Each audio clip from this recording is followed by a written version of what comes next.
As with all computer equipment, the processor and motherboard components can be damaged by electrostatic discharge, ESD. Labels such as these are common indicators that electrostatic sensitive devices are present.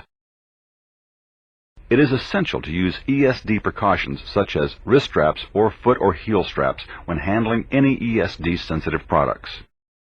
In order for ESD protection to be effective, straps must connect to a common earth ground system. Straps must be worn against the skin and should fit tightly. Straps must be kept clean and in good condition.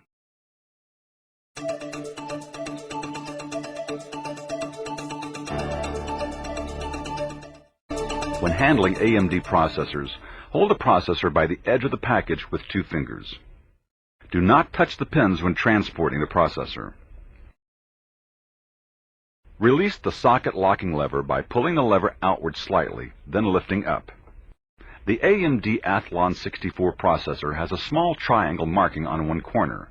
Align this corner with the corresponding marker on the motherboard. Place the processor into the socket carefully. Take care not to bend the processor pins. The processor should require little or no downward force to fit properly into the socket. If the processor does not fit easily, carefully adjust the alignment. Do not attempt to force the processor into place. When the processor is correctly seated, hold it in place while lowering the locking lever and latching it into the fully locked position. Do not apply any power to the system until the heatsink is fully installed. If voltage is applied before the heatsink is fully installed, the processor will overheat and failure will result.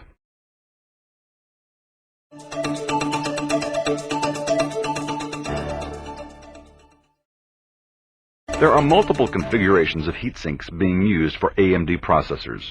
The 2 most common configurations are shown here, the clip heatsink and the screw-type heatsink. Both heatsinks have a thermal interface material pre-applied on the bottom. This material is protected by a clear plastic cover. Visually inspect the thermal interface material and carefully remove the plastic cover. Do not use the heatsink if the thermal material has scratches or gaps.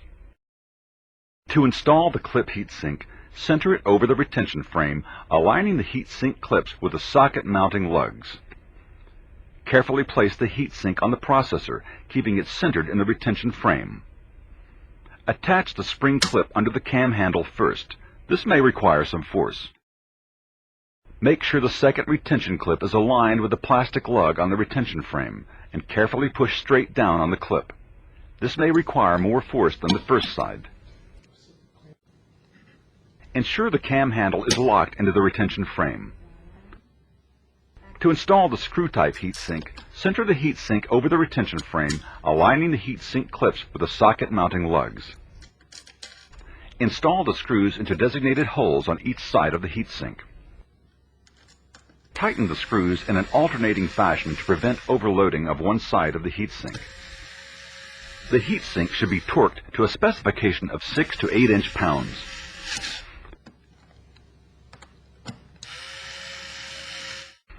After installation of either heatsink, connect its fan power lead to the proper connector on the motherboard. Check the installation completely to make sure the heatsink is installed correctly before starting the system. Power on the system and verify that the processor heatsink fan is turning at a rapid rate. If the fan is spinning at a slow rate or not spinning at all, power down the system immediately to avoid any thermal damage.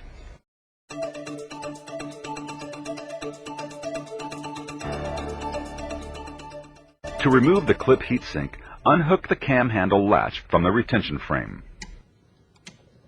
Carefully rotate the cam handle back to its fully released position to relieve force on the spring clip. Carefully remove the spring clips in the reverse order in which they were attached.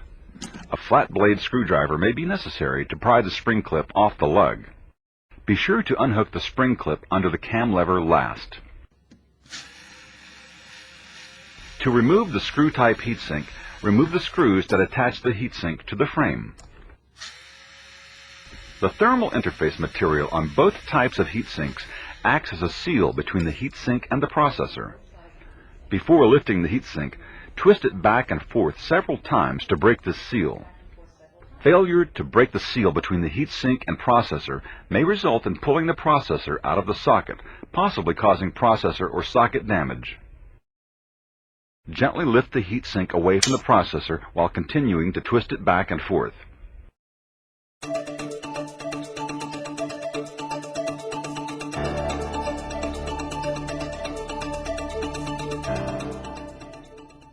After removing the heatsink, clean the residual thermal grease from its base.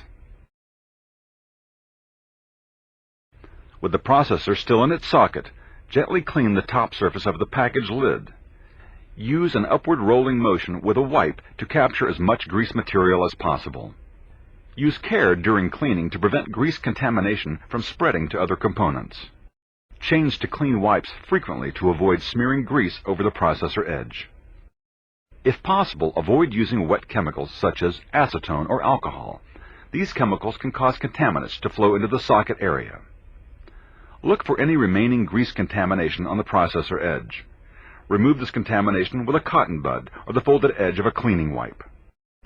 After grease contamination removal is completed, proceed with processor removal.